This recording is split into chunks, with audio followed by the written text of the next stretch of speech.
That'll include like the random forest, various things such as ARA boost and gradient boosting. So let's going back to this 360-degree view. You can see that these are the topics we'll be covering in the supervised learning module. So let's just jump right into it. So decision trees. So what is a decision? That is, derived from the training data. So we'll see an illustration right over here. So suppose this is my training data. I have, and this is taken from the very famous Kaggle Titanic dataset. You can see over here I have 10 rows and I have various features for each row. I have the P class, which is the ticket class. So, this person was in third class, this person was in the first class seat, so on and so forth. The gender of the passenger, the age of the passenger, the fare, how much they paid for the ticket.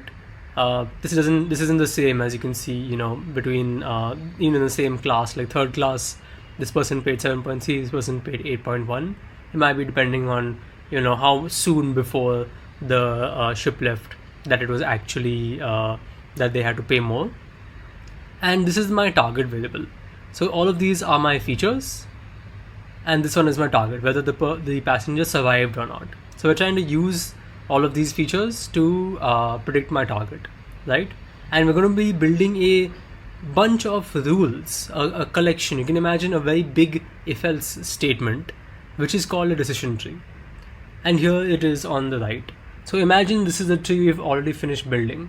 So what is happening over here? It's saying that, okay, I want to now predict if somebody has survived or not. I want to predict a 0-1 label, or over here, green means they've survived and red means I'll predict they've not survived. And how will I do it? So first, given a new example, suppose somebody comes in who has, same characteristics as this ID number 2 person. So it'll first look at the gender. It'll see, okay, this person was a male or not a male, right? Male or female. So if it is male, then it'll see, is the person's ticket class, the passenger class, is it less than 2.5? Meaning that, is it basically 1 or 2? And if so, if it is yes, then it will predict it has survived. And if it is no, then if it is a passenger class C, you say the person has not survived. So what is this saying? This is saying that our model has learned to predict that when the passenger is a male and when they have ticket class 1 or 2, they have survived. But when they have ticket class 3, they have not survived, right? So this is the decision tree which is learned. And you can follow the same logic to derive how passengers will be classified on the right hand side of this tree, right? Over here it's basically saying only women who have passenger class 1, only they have survived. The others, it's saying that neither of them have actually survived, because both of them are being marked as red over here.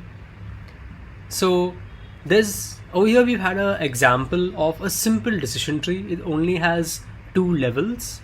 It's only using 2 different features, right? At the top it uses the gender feature, and you'll have to notice that after it's made a decision based on gender, it can't make another decision based on gender, right? It has to choose a different attribute to make a decision based on. Over here we've seen a classification tree where the leaf nodes are associated with a class label or class probability.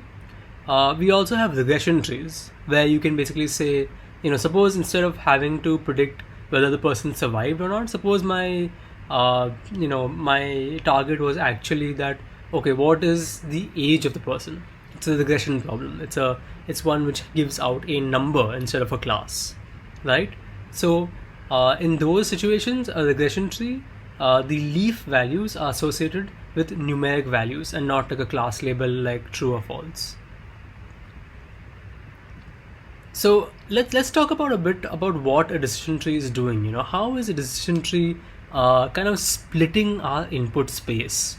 And over here you've seen this is a different tree, and I have 2 variables over here. Variables are similar to my attributes like P class, sex, age, fare, etc. Over here they're called X and Y, but you can imagine they're called X1 and X2 as well. And you're seeing what the decision tree is doing. This is the classification tree. every time it has 3 leaves over here. So you can see this one, and this one, and these 3 leaves correspond to different regions of the space. So if you can see over here, this rule x less than 3 has put up this one big partition in between the space and divided in 2 parts, this side and this side. Now under the ones where x is less than 3, so on this side, there's another partition rule which has been put up, which is saying that y is less than 2. Y, again, remember over here is like x1, x2, you know. So y less than 2, that means this is one other partition that's been come up between, like even within the partition of x less than 3. So now this part has been partitioned. And so you can see over here, when y is less than 2, it's done a perfect split of this data. All of the red points are in this side, and all of the blue crosses are in this side. And this is exactly what we want. We want this kind of really perfect splitting, because it means that the remaining, the area in which is there post splitting, it's very pure. It has a very high, it's not mixed, If you can see on the side of x greater than 3, 5 instances are red, 7 instances are blue. It's mixed, it's not a very clean split. You can probably say that, okay, if I had used the y and done like a y greater than 2.5, another rule over here, it would have made an even better split, and that's right. So, but over here we've not done that. There's no real reason for it. It's just that this is how the tree was built. So now we are able to get these 3 big regions over here. This one, and this one. And they correspond to our 3 leaves. And this is what a decision tree really does. It takes your data, it takes the points as they are, and it splits them into multiple different regions according to the rules which have been set up. And though each of those regions makes a single prediction. So over here, it's going to make the prediction that whenever you find a new example, we find it comes between 0 to 3 on the x axis and 0 to 2 on the y axis. If it comes in this region, you're always going to predict that it is a blue x. If it comes into between 0 to 3 and 2 to 5 or 2 or basically above 2, any number above 2, then we're always going to predict that it's a red dot, right? What about this region? Over here it's a bit mixed, because we don't have a very clear split, but we see that in this node over here in this leaf, 7 of them are in the blue x and 5 of them are in the red dot. And so we are going to predict the majority class over here. We're going to predict that it's anything falling into this region, any new example, we're going to predict that it is a blue x, because that is the majority vote of this region.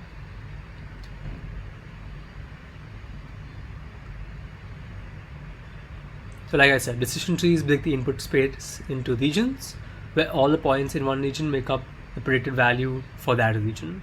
And in regression trees, this is a classification tree. If we have a regression tree, we take the average values of all the points falling into this. So over there we wouldn't have this sort of dots and x's. We would just have a numeric value associated with each data point, and we would take the average value and predict that as the output for any new data point which is falling in that particular region. So we'll take like the average of all of these for this region number 1, the average of all of these if it falls into region number 2, the average of all of these if it falls into region number 3. So now that we have an idea of what a decision tree does and how it actually divides the space into multiple regions, let's talk about how you actually go about building such a decision tree from the raw data points. So the algorithm you follow is a recursive partitioning algorithm. Essentially what that means is that at every point you do the same thing. For every node you do the same procedure. And the procedure is, you see what are all the attributes available to me which I have not already used to split so far, and you say, okay, from all of these, which one is giving me the best split criteria. That is the one which leads to the greatest decrease in the impurity of the resulting two nodes, right? So let's say that the attribute which gives the best split criteria is x1, and the best split criteria, that is the value of that attribute, is s1. So what we do is, once we've selected this best split criteria from all of the criteria available, we push all the training examples into the left nodes or right nodes based on their value of this attribute. If all the training, if a particular training example, the value of the attribute x1 is less than the value of s1, then it goes to the left, otherwise it goes into the right node, right? Then, so now what we've done is we've taken our population and we have split it into two parts. Then for each of those parts, we do the same thing with the remaining attributes, and that way we continuously and recursively build our tree. So it's a greedy divide and conquer algorithm. So let's look at what are the different kinds of split criteria you might have.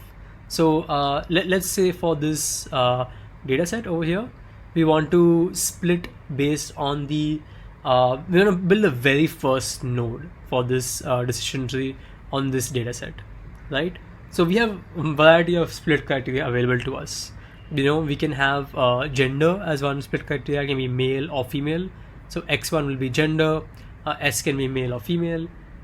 We can also use age as a criteria. For example, it might be that all of the ages between 1 and 80 could be valid split criteria, and as you can see over here, it'll give us two nodes. It'll give us all of those the population where the age is less than that value and the one where the age is greater than that value, right? We can also have the ticket. We can say, okay, the ticket is either 1 or it's not 1, so it's 2 or 3, right? This will be like the way we are splitting it. So now out of these, and each of these are different split criteria. Each of these orange and green boxes, each of these pairs is a new different split criteria. So we want to choose the best one. We want to choose the one with the greatest, which leads to the greatest decrease in the impurity of the resulting nodes, right? So let's look at an example of this first before we talk about what are the criteria for measuring impurity of nodes. So we've taken over here two different examples. One is we are splitting on this age criteria. So we're using age of less than 20 as the splitting criteria, and one we're using the gender, male or female. So this is our initial data set of all the different examples. As you can see, there's over 600 and almost over 700 of them. And now based on age, we're splitting it into two parts over here, and over here based on gender, we're splitting it into two parts. Now which one of these two splits is better? That is determined by measuring the node impurity. And over here we've used the sorry. Over here we've used the Gini impurity criteria, and you can see we'll explain what is Gini impurity in the next slide. But over here you can see that the Gini impurity of this node where age is less than 20 is 0.49. The one of this node which is age greater than 20 is 0.47. And the weighted average of these, where you take the weights as being what is the fraction of the total falling into this. So it's basically 72 plus 85 divided by the total of this, right? That is the weight. You multiply that by the Gini impurity value of this node. You take the fraction over here, which is 339 plus 211 divided by the sum of this. You multiply that by the fraction, the Gini value over here, and the sum of those two fractions gives you the weighted average. So you calculate the weighted average using this split criteria, and this is your Gini weighted average. This is your Gini impurity basically on using age less than 20 as your splitting criteria, right? And a similar thing you do over here using the sex as either male or female, right? So basically sex is equal to male is your splitting criteria. And very similar process, you calculate the Gini of this node, the Gini of this node, you take the weighted average and you find that as 0.34 over here. And as we see over here, 0.34 is less than 0.49. So then this is actually a better split. So that's how we look at all the different splitting criteria. We get what is the weighted Gini impurity of each of them, and we choose the one with the lowest Gini impurity value. And that becomes our best split criteria. So now let's talk a little bit about what is your Gini impurity value. What is this idea of Gini impurity? So the idea is that for a particular node, now what we've done is we've selected some splitting criteria and we moved it into the left and right subtree. So you're taking the node in, let's say, the right subtree, right? For that node, we have to calculate the Gini impurity value, and that is calculated using 1 minus the square of the fraction of each class, of the examples falling into each class, right? And we sum up that over all classes. So to go back to this example over here, we can see in this tree the fraction of examples falling into class number 0 is 64 divided by 64 plus 195, right? So we take that and we square it, and then we also take the fraction of examples falling into class number 1, which is 195 divided by 64 plus 195. We square that, right? And we do 1 minus both of those squared terms, and we get our Gini impurity value. That becomes the impurity value for the node. And as you can see, the Gini impurity value, it's a interesting thing. It takes values between 0 and m minus 1 divided by m, where m over here is the total number of classes. We've done in our example with 2 classes, you can have multiple classes. The maximum value is, the maximum impurity is when your node is exactly divided half-half, in a binary case. So if right now over here you see the division is not equal, label 1 has many more, so we're tending to lean towards label 1, so the Gini impurity is maximum when this is exactly equal. If both of them were 100 or something like that, then the Gini impurity would take the maximum value of 0.5 in the binary case. And remember that the high Gini impurity value is bad, we don't want it. The ideal case is, this splitting criteria is perfectly able to split a dataset in such a way that all of the examples in this have the same label, all of the examples in this have the opposite label. That is our ideal case. And in that case, the Gini impurity of both of these nodes would have been 0. So Gini is this criteria, and it's basically a criteria which is used to measure the impurity of each node. Another similar criteria which looks very similar in terms of the graph over here is entropy, which is a little bit more general, and it measures very sort of similar thing. It's just a way to determine what is the impurity of the node which you have. This is used to, like I mentioned before, determine, okay, how do I actually split these, and which is the best split. So these are for classification trees. For regression trees, you can use a square deviation, which is basically you take the each value, you subtract the mean, you square it, and you calculate this. This is basically your mean squared, your squared error, right? And you do this for each node very similarly to how you calculate your Gini impurity.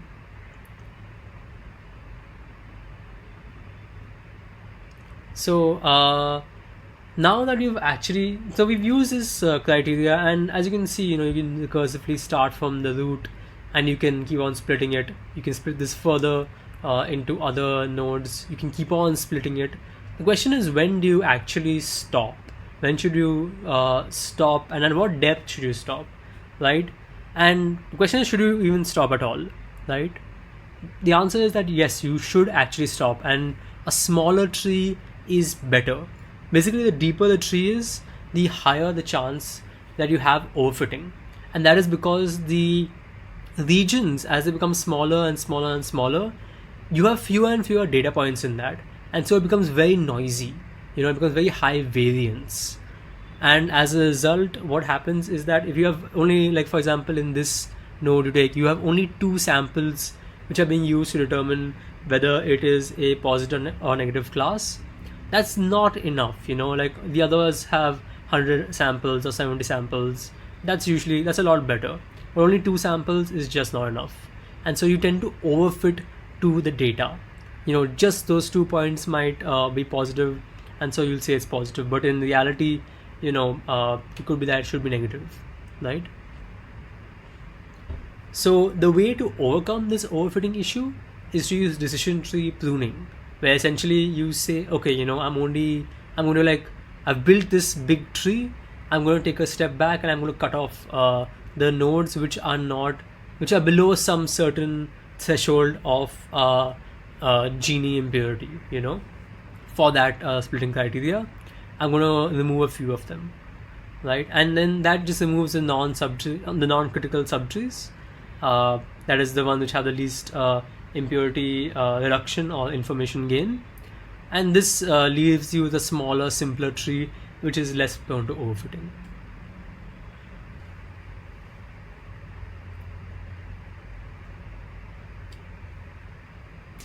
So now that we've learned how to build a decision tree, let's think about how decision trees are used in the real world. Very often a single decision tree, it's a model which has a very low bias because it makes almost no assumptions about how the data is. It doesn't, like a linear regression model, it makes the assumption that the data is actually linear. The true function, the true the nature given function is actually a linear model. But a decision tree makes no such assumptions. It just looks at the data and creates rules. So it's a very low bias model, but it's also a very high variance model. As you explained, when the regions are very small, the created regions are very small and only contain very few data points, the prediction can fluctuate a lot. So just getting a slightly different data can completely change how the tree looks. And so it's a very high variance model. So decision trees by themselves are not very widely used, but what is very common to use are ensembles of trees. An ensemble is basically just a collection of different models trained on different data, which we are going to use together and combine to make a single prediction, right? And the reason for this is that ensembles can either reduce the variance or they can reduce the bias. And if you remember from this bias variance trade-off diagram that you had seen earlier, you want both low variance and low bias, and that will give you a very good accurate prediction which has both low training error and low test error. So what are the different techniques which are used to ensemble decision trees? We'll discuss 2 of them in this particular module. The first is the bagging approach, where you have an ensemble technique where you take multiple bootstraps. We'll explain what that is in a minute. You take multiple bootstraps of the training data and you create multiple models, each of them having low bias and high variance, and then you take the average prediction of those models, or you take the majority vote if you're doing classification, and the resulting model has a low variance due to the aggregation of all these models. This is the bagging approach. The boosting approach is one where an ensemble is learned iteratively. So basically you train one model, you look at it, you then learn to train another model based on the errors that the first model made. And so to reduce those errors, you train another model. Then based on the errors the first 2 models made, you train a third model, and so on and so forth. And we'll be looking at 2 different kinds of boosting methods. The first of which is AdaBoost, and the second of which is gradient boosting. So let's go into the bagging approach right now. So first, bagging stands for bootstrap aggregation, and the bootstrap is it's a general statistical tool. Actually, you can use it even outside of machine learning just for data analysis. What it does essentially is that you start with an original data set, and and suppose your data set has m data points, right? You resample your dataset essentially, meaning for each data point, you uniformly just pick it with replacement, and you create a new dataset which has again m data points, and with replacement meaning that some of the data points might be repeated. So if you see over here, right, this is our original dataset, z, and my z star 1 is my new dataset, where I have these the first row and the third row are just repeats. They're picked from this row in the original, right? And even over here in my data set, I have the second row and the first row are repeats of this point number 2, right? So like this, each of these is called a bootstrap. So you create multiple bootstrap samples of your original data, right? This is the very first step in bagging. Then on each of these, you train a model. And finally, you just aggregate their results. You just take, when you're making a prediction from the final model, you just take the input example, you pass it through all the models trained on each of these data sets, and then that becomes, and then you average the predictions from all of those models, and that becomes your final prediction, right? That's for regression. In classification case, you take the majority vote from all the models trained, and that becomes your final prediction, right? Now, why is this something which actually works? What does this make, like, why is this used? And the reason is that the final model, which is the aggregation of all of these bagged models, it has lower variance, than each of the individual models. And that's because you're averaging the outputs of multiple uncorrelated quantities, and that can be proved is something which reduces variance, right? Now this is very good for a decision tree because, as you've said, a decision tree is a model with low bias and high variance, and so we are actually going to get a model which is having low variance as well. And you can use bagged decision trees just on their own, but a very powerful model which is actually very frequently used is the random forest, where you do essentially exactly this same process of bagging, but you take one additional step. So just to remind you, what happens is that you start with a training data set, you break it up into multiple bootstrap samples, meaning each bootstrap sample is, you just take the data set and you resample it again. You pick each of the data points at random, and you create a new data set with the same size as the original. And you do this, over here you can see it's been done 3 times, right? So you create B bootstrap samples, and the idea of this is that it increases diversity. Then on each of them, you train a random decision tree. A random decision tree is one where you select a random subset of the attributes for each of the sample, and then you train a normal decision tree algorithm, and you build a decision tree based on that, right?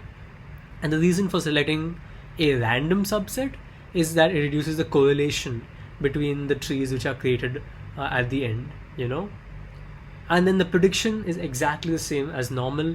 You combine the outputs of the various trees which you've created by either averaging, if you're doing regression, or if you're doing classification, you take the majority vote.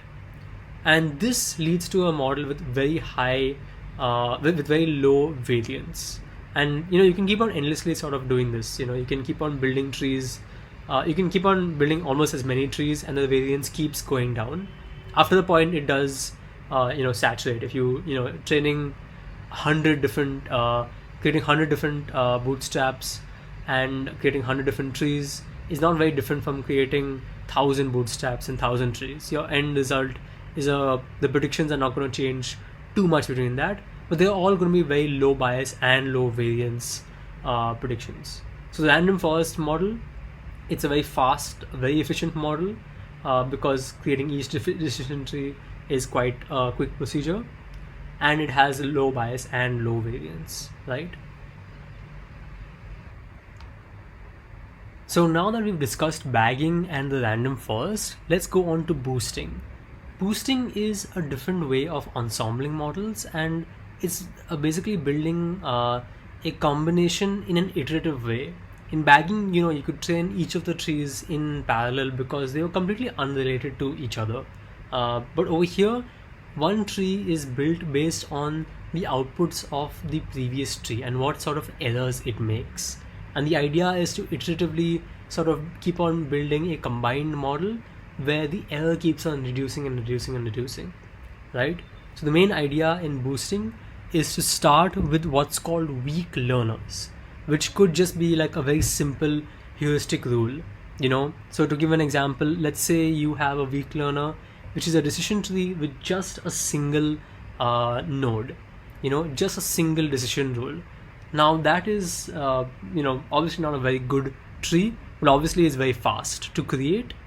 And the idea, and it'll have some accuracy. The accuracy will not be amazing, but the accuracy will probably be better than 0.5, right? Because it has learned some rule to at least classify things into two directions, into true or false correctly. So the idea is this is a very high, each weak learner is a very high bias model, right? A single decision stump, what is called, with just the root node, it's a very high bias model. And so we are going to combine a lot of these high bias model using a procedure which reduces the overall model bias, and that is boosting. Over here, we have presented one of the most famous boosting algorithms, and the first real boosting algorithm called AdaBoost, and it proceeds as follows. The algorithm: you start with the training set, x1 y1 pairs. You can imagine this to be a classification problem where y is true or false, and then you start with a weak learner, which can be like a decision stump, right? Just a decision tree with a single node. You proceed in a number of rounds, in t rounds. What you do is you initialize a vector at the very start, at the very first round. You initialize a vector which is it's a probability vector, so it's going to have probability values first, all of them being 1 upon m, and there's m of these values, right? M here is your number of data points. So you have a vector where you have a equal probability at the start for each data point, and then in each iteration of AdaBoost, you create a new weak learning model. From the weak learner, you create this model, and the procedure to create this model is over here. So basically what you do is you create a new version of the training data by resampling the data points in your original training data based on this probability vector d of t, right? So d of t to start with is a uniform vector. So suppose there's 5 data points, it'll be 1 by 5, 1 by 5, 1 by 5, 1 by 5, and you are going to resample, or basically you're going to create a new data set of 5 data points by resampling each data point based on this probability. So in the very first iteration, since all the probabilities are equal, you'll end up with something which looks similar to the original data set, but it won't be exactly the same. You could have repeats, for example. So that way you're creating this new data set S prime, and you train your weak learner on S prime. Over here there's a typo, it should be S prime. You train your weak learner on S prime, and you get this model over here, H of t, right? Now H of t, it's a model which has some accuracy. It's trained on a resample version of the training data. It has some accuracy, right? So you compute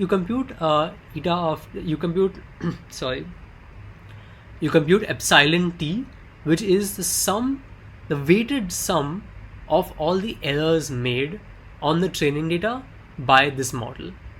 So it says what this does, this equation, what is essentially doing is essentially you're saying, okay, using the model I have just trained, I'm going to predict on all of my training samples again and get predictions htx of 1, htx of 2, etc, etc, right? Those are all of my predictions.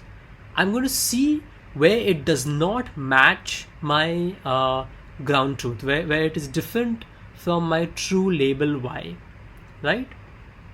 And all the ones where it is different from my true label y, I'm going to pick them, all of those examples, and I'm going to pick the associated weight, probability weight of those examples, and I'm going to sum it up. And that gives me this term ET. This is my error term. So now I've got this cumulative error term, and if my predictor is perfect, then this error term will be 0. If my predictor is horrible, my error term will be 1, right? If my my h of t, which is created, the model is completely incorrect, then my error term will be 1, right?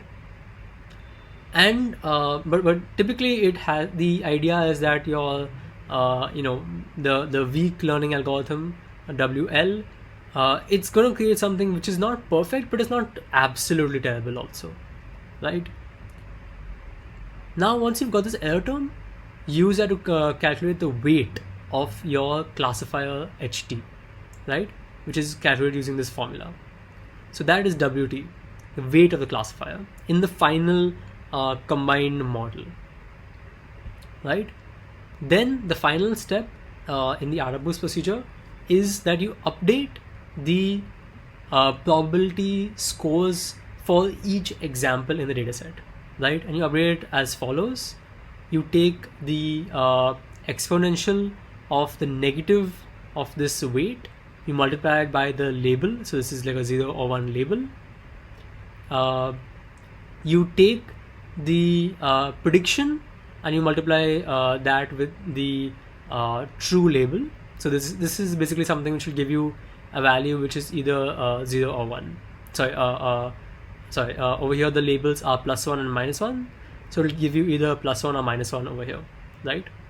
It'll give you +1 if the prediction is correct and -1 if the prediction is incorrect. And you multiply that by the existing probability score, and you then just you do this for each of the probability scores. So there's m data points, probability scores, you multiply each of them by this term, and then you just take the sum of them and then you divide each of the probability scores weighted by that term. So basically that way you get the new value of your probability score, right? And this is basically going to only this is going to only actually, this is going, what is this doing, right? This whole computation is going to upweigh the probability scores of those examples which have been incorrectly predicted by this classifier h of t, right?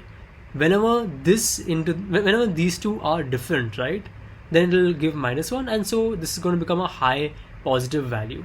It's going to be WT into some positive exponent value, so it's going to become a very large value, and so it's going to upweigh basically the probability score of that value, and therefore it's going to upweigh the cost that the next round, if the classifier incorrectly predicts that, it's going to pay a very high cost, right? So this is the idea of these probability scores D of T1. They are determining, okay, what is the cost going to be for misclassifying, for building a model which misclassifies a particular example, and it's like a vector. So for each one there's a different score. And the idea of AdaBoost is that you keep on focusing on the examples where you are making mistakes. If you continuously keep on making mistakes on the same example over the course of multiple rounds, that example is going to get a very, very, very high score, right? And the idea is that you have to bring down the total amount of error iteratively this way. So finally suppose you've done this whole process, you've completed T rounds and you've gotten T versions of this classifier and t corresponding weights. The final hypothesis is the final output model is just going to be a simple combination of those. You take each model from the weak learner at each round, you multiply it by the respective weight which was calculated on the training set, and you just sum those up. This will give you a value which you pass to the sign function. The sign function is just, if it's positive, it gives +1. If it's negative, it gives -1. If it's 0, it gives 0. Or arbitrarily, it can give +1 or -1. So this is the overall AdaBoost procedure. What is happening is that you are over time iteratively adding one more model, and you are actually reducing the training error. You can prove mathematically that the training error of the combined model, as the number of rounds increases, the training error decreases exponentially fast. So if you have 2 rounds versus if you have 10 rounds, in 10 rounds it's going to be exponentially much lower than 2 rounds. So this is the overall AdaBoost procedure. And the real beauty of this algorithm is that you can start with really stupid classifiers. You can start with the weak learner just as being a decision stump, a decision tree with a single just a single decision rule, and to classify only a depth of 1 basically. And you can still end up with a final model which has very low bias and is actually a very good predictor. It has very low training error. And that's the real beauty of AdaBoost. It's got a lot of very nice theoretical properties, and the inventors of this algorithm, Robert Chabaya and Laurent Ferd, they both won several awards for this algorithm. So here, let's just take a toy example and see exactly how this works, right? So here is the very first iteration of this. And in round number 1, you've built a single classifier, and you've upweighted the classifier. As you can see, has made these examples over here are incorrectly classified by the classifier H1, and so you've got a very high in the next round, the value of D, the probability score of these examples, is much higher, and of the other ones is much lower, and you can see that these all have been shrunk, right? So in round number 2, you have a second classifier which is now incorrectly predicting these ones, and over here then these ones are given a higher weightage in the next round. Round number 3, these ones are given a higher weightage, and so on and so forth. And so over here, after 3 rounds, you've built 3 different classifiers, and these are all, like I said, a single rule, right? So it's just a single rule which is saying maybe x less than 5, and over here x less than 10, and over here y less than 3, or something like that. So very simple classifiers. The combination of them, it ends up with this very nice classifier over here, which in the end is able to make a very high quality prediction. And so you're able to get a final model which is very low bias, and it has high training accuracy as well. And usually this is a model which also generalizes well and does well on the test dataset as well.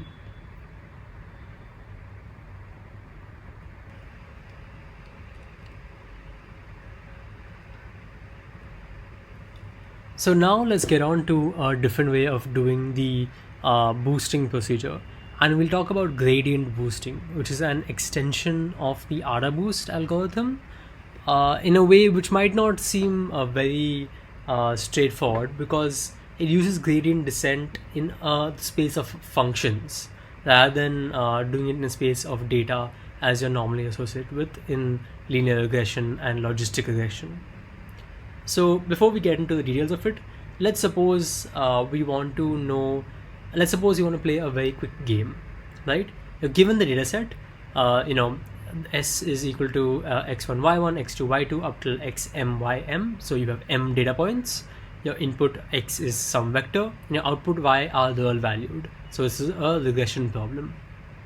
Your task is to fit a model to minimize the square loss. Remember, the square loss is the model prediction minus the actual, the sum of the square of that, the sum of that over all data points. That is your squared loss, right? Now, to solve this problem, suppose your friend wants to help and they give you a starting model f. You see the model's outputs and you see that it is good. It has a low square loss, but it's not perfect. So how do you actually improve this model, right? You're not allowed to change the model your friend gave you at all, but you can add a new model g to the output such that you are, instead of predicting f of x, you're predicting f of x plus g of x as your final regression output.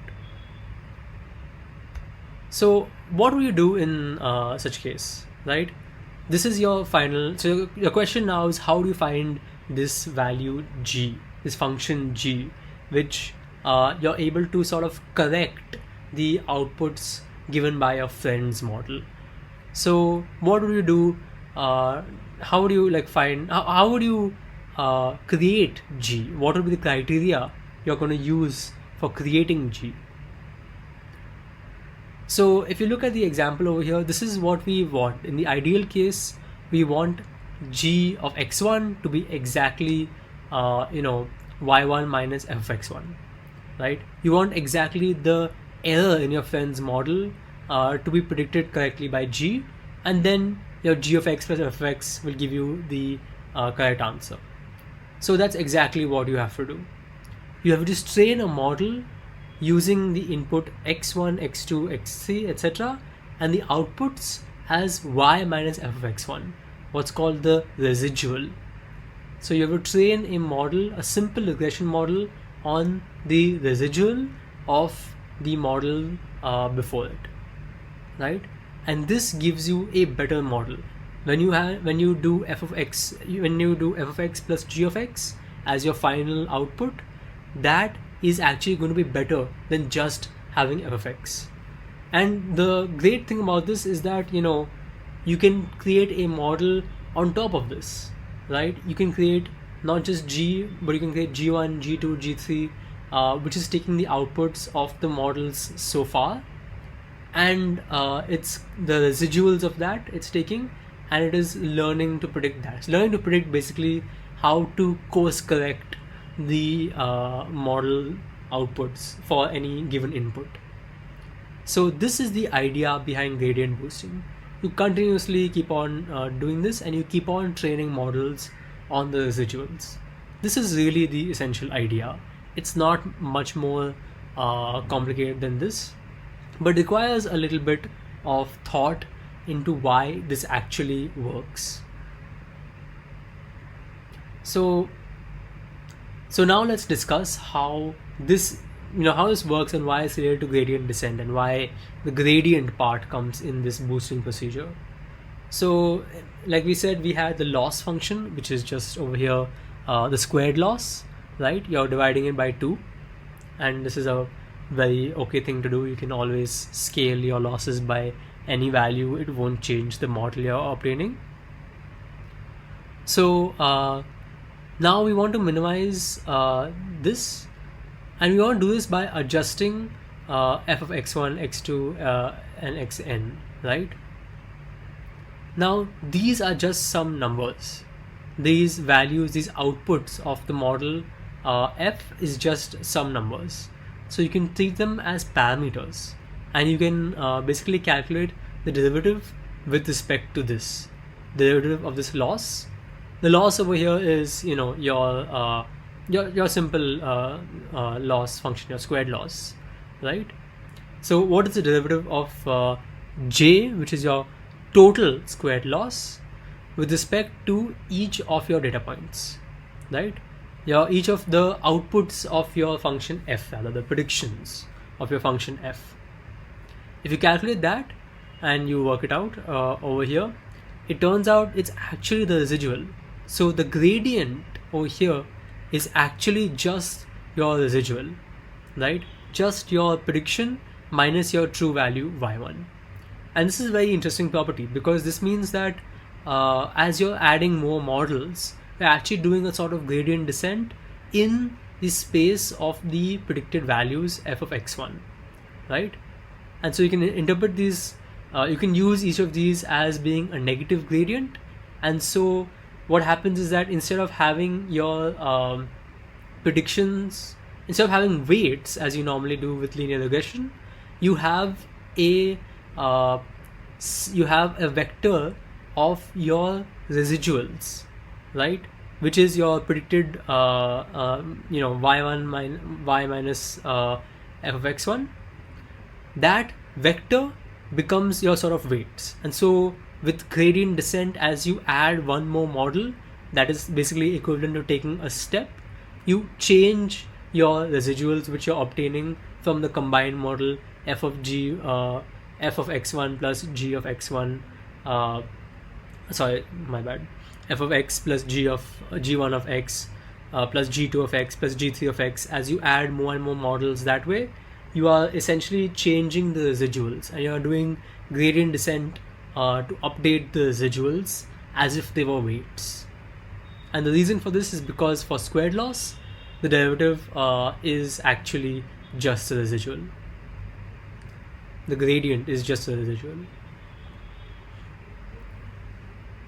So as you see over here, very similar to how you have your thetas, your weights, you're basically just doing a gradient descent on the residuals itself, right? So this is a very interesting way in which boosting using this simple rule is actually related to gradient descent. And this is, there's something called functional gradient descent, which is basically what is happening over here. You can go and look up functional gradient descent to really understand some of the mathematical concepts. But gradient boosting is a very powerful procedure. It's used a lot in very popular tools like LightGBM and XGBoost. So it is something that is very practical as well, in addition to AdaBoost. And so in general, this is the overall procedure. As you see, you initialize it, just by using some, you can initialize the initial model to be whatever. This is, remember, the model given to you by your friend. So it doesn't have to be a very good model. You can just use, for example, for every input x, it just predicts the mean value of all the targets. If you just take the average value, it'll just predict that. So it's just a simple, heuristic rule also will work. And then iteratively, you are computing this residual RIM for each of the I examples. M is the number of rounds over here. So for each of those, you're calculating the residual value of the gradient. The residual value is the gradient, sorry. And you're fitting a regression tree such that you are actually predicting the residuals. You're trying to predict the y minus f of x. You're trying to predict that value. You're trying to predict basically the error made by the model so far, right? That is what you're trying to predict. And then you, of course, add them together. Sorry. You add them together to get your final model. And you iteratively do this, so you create f of f0 of x plus f1 of x plus f2 of x, so on and so forth, up to fmx. So you'll create this sum of f of m models to be your final model, right? And then you use that as your regression output. And so the idea is basically that the first model is sort of wrong.